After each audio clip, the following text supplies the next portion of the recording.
वो थोड़ा बाद में आया, पी के आया, तो हमसे बातें करने लगा, मेरे सामने पलटी मोड़ के बैठ गया, बोलता है गुरु जी ने प्रभु के आदमी हंस बोला बता और जीवन में कहाँ का होए है, हाथ न देकर बता कहाँ का होए है, जल्दी बता। अब पूरा बता दे तो आगे से छोड़ दो सब पीना खाना। तो बोलता मैं तीसरी ले जात रहेंगे चर्च, कुछ नहीं हुआ मेरे जीवन में, कोई बदलाव नहीं है, मैं छोड़ दिया प्रभु को, चर्च जाना छोड़ दिया, प्रार्थना करना छोड़ दिया, और आज शराब के लत में पड़ा हुआ है, अपनी जिंदगी को बर्बाद कर रहा है। और मुझसे वो सवाल करने लगा कि अगर तू परमेश्वर का भक्त है तो मुझे बता मेरे जीवन में पिछले दिनों पर क्या हुआ था, तू बता मुझे। मैंने उनसे एक बात को कहा, सुनो, प्रभु जो हमारे साथ है ना, जो खुदावंद ने हमें बनाया है, जिसने हमें रचा है, वो हमें हमारे जीवन की हर एक बातों को जानता है। हम ये सवाल करते हैं प्रभु और कब तक, प्रभु बोलता है बस थोड़ा सा और बचा है। शायद पिछले शुक्रवार को मैं इस बात को बता रहा था ना, सामुएल के आने में थोड़ा सा देरी हुआ, 7 दिन का इंतजार किया साउल, और 7 दिन इंतजार करने के बाद जब शाऊल को देखा कि सामुएल नहीं आ रहा, वो तुरंत होम बलि मेल बलि को चढ़ा दिया, और जैसे चढ़ाया वैसे सामुएल पहुंच गया। तो हमारी जहाँ क्षमता एंड होती है वही प्रभु काम करता है। तो ये या फिर इसका एक अच्छा उदाहरण मैं बोल दूं, शुरुआत में ही अपनी क्षमता को खत्म कर दो। समझ में आया क्या बोला मैं? हम अपने बल को बहुत लंबा खींचते हैं, इसलिए हमारी जिंदगी के तकलीफें बहुत लंबा खिंचा कर बोलते प्रभु और कब तक। प्रभु बोलता है रुकना, यही खाली कर, मैं तुझे आज ही भर दूंगा। हालेलुया, प्रेज़ द लॉर्ड, आमीन। कब तक? जब मैं अपने आप को शून्य था के अनुभव में ले जाऊं, प्रभु आज करने के लिए तैयार है। आमीन, hallelujah, hallelujah, praise the Lord, praise the Lord. उसके 6वें आदमी लिखा प्रभु मैं तेरी, उसको पढ़ो क्या लिखता है 6वें को, मैं परमेश्वर के नाम को भजन गाऊंगा, हाँ, क्योंकि उसने मेरी भलाई की है। क्योंकि उसने मेरी क्या की है? भलाई की है। तो लोग बोल सकते हैं गीत को गाते नहीं, भलाई को तेरी सभाओं में क्या करता रहूंगा। उसने मुझ पर क्या किया है? उससे बोलो क्या किया है? आमीन। मैं आपको गवाही देता हूँ, जिस दिन मैं यहाँ से निकला कोयम्बतूर के लिए, हम मनोहर भाई की गाड़ी को लेकर हम लोग यहाँ से निकले, लोकेश भाई के साथ और राजकुमार जी के साथ हम निकले। रायपुर की पहुँचने से करीब 30 किलोमीटर पहले गाड़ी गर्म हो गई और कुछ कारण बस खराब हो गया, धुआं निकलने लगा।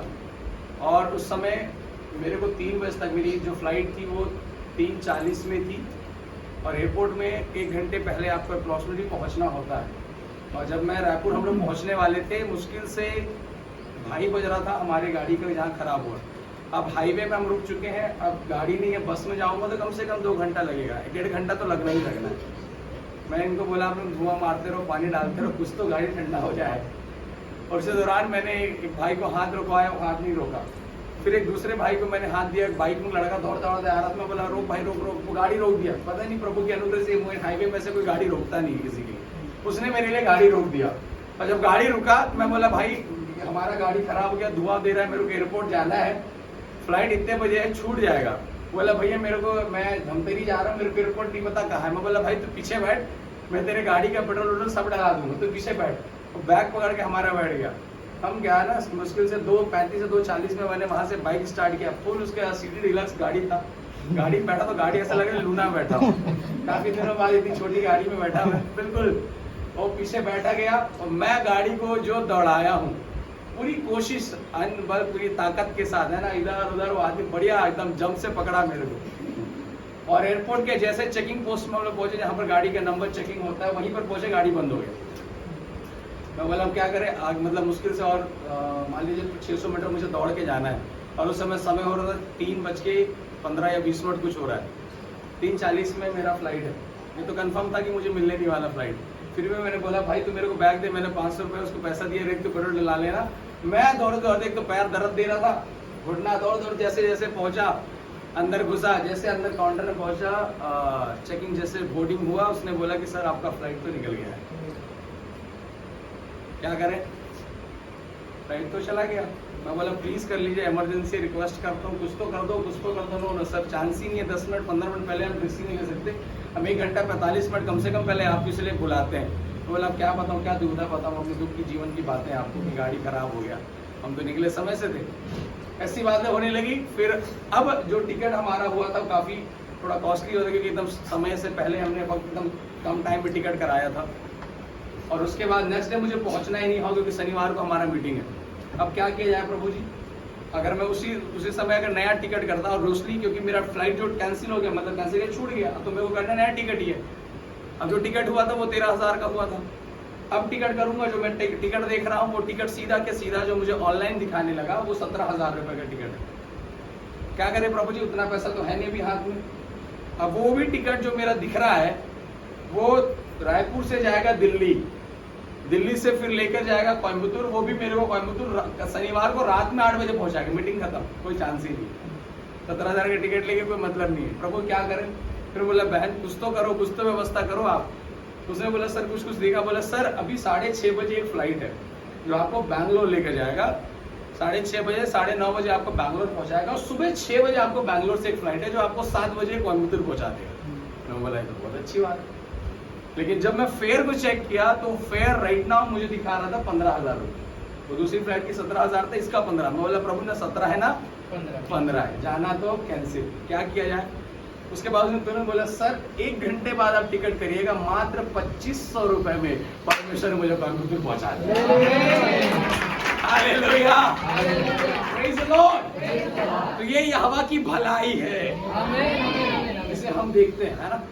मात्र 2500 रुपए। मैं नहीं सोचता आज तक कोई 2500 रुपए में इतना लंबा ट्रैवल किया होगा एयर फ्लाइट में, क्योंकि एक नए टिकट को लेने के लिए मुझे 15,000 रुपए की जरूरत है। एक ऑलरेडी पैसा खत्म हो चुका है, अब 2500 रुपए उसमें जस्ट उसने इंक्लूड कर दिया और परमेश्वर ने एक अच्छा व्यवस्था किया। कब तक प्रभु ऐसा कष्ट होता रहेगा? प्रभु बोलता है भलाई तेरे लिए है। हालेलुया, गॉड इज अलाइव, मेरा परमेश्वर जीवित है। हालेलुया, वो परिस्थितियों को बदलने वाला परमेश्वर है। रिमेंबर, वो सब कुछ बदल सकता है। ये बोलना मत करो कब तक कब तक कब तक। आज प्रभु बदलेगा, आज प्रभु करके दिखाएगा। उसने मुझे दिखाया, मैं आनंद से उस एयरपोर्ट में कुछ 1 घंटा बैठा, मैं प्रभु को धन्यवाद दे रहा था। परमेश्वर सच में तेरी भलाई कितनी गहरी है, तेरी करुणा कितनी गहरी। परमेश्वर सब कुछ खत्म हो गया लेकिन उसी जगह पर मेरी भलाई को देखेगा तू। आमीन। जब सारे दरवाजे तुझे बंद दिखे प्रभु एक नए दरवाजे को खोलेगा। चल फेथ करने वाले बोले हालेलुया, प्रेज़ द लॉर्ड, आमीन। हम जब सोचते हैं कि अब कुछ नहीं है, सब उड़ गया, प्रभु बोलेगा नया व्यवस्था करो। हालेलुया। क्योंकि जब 2 दिन पहले मैंने चेक किया था वो फ्लाइट मुझे दिखी नहीं थी, लेकिन उसने चेक किया, पता नहीं उसको कहां से दिख गया। मेरे दास को जाना है, योना को बचाना है। बड़े मछली को काफी दिन से भूखा रखा है प्रभु ने, आमीन। उसके पेट में बैठने के लिए परमेश्वर ने एक बड़ी मछली को काफी लंबे समय से क्या रखा? भूखा रखा। मेरे प्रभु आप इस बात को याद रखें, अगर परमेश्वर आपको कहीं पहुंचाना चाहता है, अगर प्रभु आपको कुछ देना चाहता है, सारी बातें एक तरफ, अगर खुदा खड़ा है वो तुम्हें मिलेगा। Hallelujah, nothing can stand in front of the God. कुछ भी बातें प्रभु के सामने खड़ी नहीं हो सकती। ये सबसे बड़ी चमत्कार थी कि एक हाईवे में एक बंदे ने मेरे लिए गाड़ी रोक दिया। गाड़ी रोका तो रोका, समय में नहीं पहुंचा वही अलग बात है। परमेश्वर उसी जगह पर एक अच्छे प्लेन की व्यवस्था किया। हालेलुया, आमीन। अच्छा से 9:30 बजे बैंगलोर पहुंचा, 9:30 बजे दीदी को कॉल किया, दीदी और जीजा लोग आए मेरे को लेने। बढ़िया रात में गए, होटल में खाए पिए, रात भर आराम किए, घर में सुबह टैक्सी पकड़े, एयरपोर्ट गए, सुबह कोयम्बतूर पहुंचे, प्रभु की महिमा करके वापस लौटे। आमीन। कब तक? प्रभु आज भलाई करने के लिए तैयार है। और कितने लोग विश्वास करते हैं चर्च? प्रभु आज करने के लिए तैयार है। हालेलुया, आमीन। मैं विश्वास करता हूँ प्रभु आप लोगों को बरकत दे, आप लोगों को आशीषित करे। और बिल्कुल जैसे प्रभु के भक्त बोलते हुए थे, उसे को प्रभु ने एक बड़ी जिम्मेदारी को दिया, एक बड़ी बात को दिया, है ना। एक इजरायली प्रजा के बारे में परमेश्वर ने उस स्त्री के साथ विवरण किया जिस प्रकार इजरायली व्यभिचारिणी हो गया था। क्योंकि मैं साथ एक बात कहीं पर इस बात को कह रहा था, सिर्फ एक पति होकर दूसरे पति के साथ संबंध रखना ही व्यभिचार नहीं है। तुम परमेश्वर को जानकर भी दूसरी देवताओं के पीछे दूसरे जगह पर अपने आप को लेके जाते हो, वो भी व्यभिचार कहलाता है। और होशे की पुस्तक जब आप पढ़ोगे तो इजराइलों के परमेश्वर से अलग हो जाने के विवरण को व्यभिचार की दृष्टि से परमेश्वर ने प्रकटीकरण किया और बतलाया। उसके 3 के पहले और दूसरे पद में पढ़ोगे तो वहां लिखा है, एक ऐसी स्त्री जो एक दूसरे पति से होकर भी अपने उससे प्रेम करती, ऐसे अगर इजरायली करेगा तो मैं दया करूंगा। हालेलुया। परमेश्वर आज भी हमारे लिए तैयार। हो सकता है हम भटक गए थे, हो सकता है हम घूम गए थे, लेकिन आज भी अगर ये हवा की ओर लौटते हैं वो हमें फिर से प्रेम करेगा। चर्च बोले हालेलुया, आमीन। इसलिए प्रभु का धन्यवाद हो, परमेश्वर ने अलग दृष्टांत के स्वरूप में उस बात को वहां पर प्रकटीकरण किया है। और मैं आपसे बोलना चाहता हूँ, हमारी भलाई अभी आनी बाकी है। आमीन। फ्लाइट गया, प्रभु नहीं गया। जोर से बोले आमीन। रास्ते में जब मैं वहाँ गोवा में था, वहाँ एक ब्रदर में शायद आप लोग बताया भी था, जो ब्रदर मुझे एयरपोर्ट के अंदर में वो काम करता है, हस्बैंड वाइफ, उनका परमेश्वर ने एक अच्छा बेबी को दिया। 3-3.5 किलो का बच्चा उनको हुआ। दूसरे तीसरे दिन हॉस्पिटल में बच्चा मर गया, खत्म हो गया। काफी दुखित हो गए, बहन दुखित हो गए। जब ब्रदर मुझे एयरपोर्ट में छोड़ने के लिए आए, जब हम लोग लाइन में लगे थे, वहीं काम करते, तो फ्लाइट तक मुझे छोड़ने के लिए आए, तब मुझसे कहने लगे, ब्रदर पास्टर जी आपको मेरी टेस्टिमनी पता चली कि मैं बोला थोड़ा मोड़ा मैंने आपकी गवाही को सुना। तो मुझे कहने लगे ऐसी ऐसी बातें होने लगी। मैंने उनसे एक ही बात कहा, ब्रदर सुनिए, बच्चा मरा है, प्रभु जिंदा है। हालेलुया। इसलिए कई बार अरे नहीं लगा नौकरी, अरे प्रभु है। आमीन। नहीं आशीष मिला, इस हफ्ता नहीं मिला, अगले हफ्ता मिलेगा ना। आज नहीं खाया, कल खिलाएगा ना। आज कौए के हाथ से खा रहे, कल बहन के हाथ से बना हुआ रोटी प्रभु परोसेगा।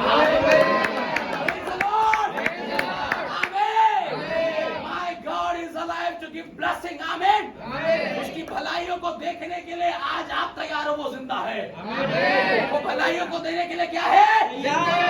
बोलो आमीन।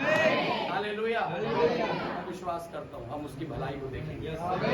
उसी को बोले मैं विश्वास करता हूँ कि आप भलाई को देखेंगे। आप प्रोक्लेम करो उसके लिए, आप भलाई को देखोगे। आमीन। देखेंगे, देखेंगे कि नहीं देखेंगे? हालेलुया। वो आप लोगों को बरकत दे, आशीषित करे इस भजन से। परमेश्वर ब्रदर को और आने पर ब्लेसिंग करने पाए। आमीन। और मैं धन्यवाद देता हूँ, पिछले 2 हफ्ता जो मैं आप लोगों के बीच पर नहीं था, उस बीच पर कलीसिया को संभालने के लिए प्रभु ने सभी लोगों को इस्तेमाल किया, बलवंत किया, और आप सभी लोग अपनी जिम्मेदारी को समझकर कलीसिया को लेकर चले। इसलिए धन्यवाद। कलीसिया बंद नहीं हुई, लोग आप लोग आए, इसलिए मैं आप लोगों को बहुत धन्यवाद करता हूँ। और एक बार मैं चाहता हूँ कि सभी लोग एक दूसरे के जोर से ताली बजाएं।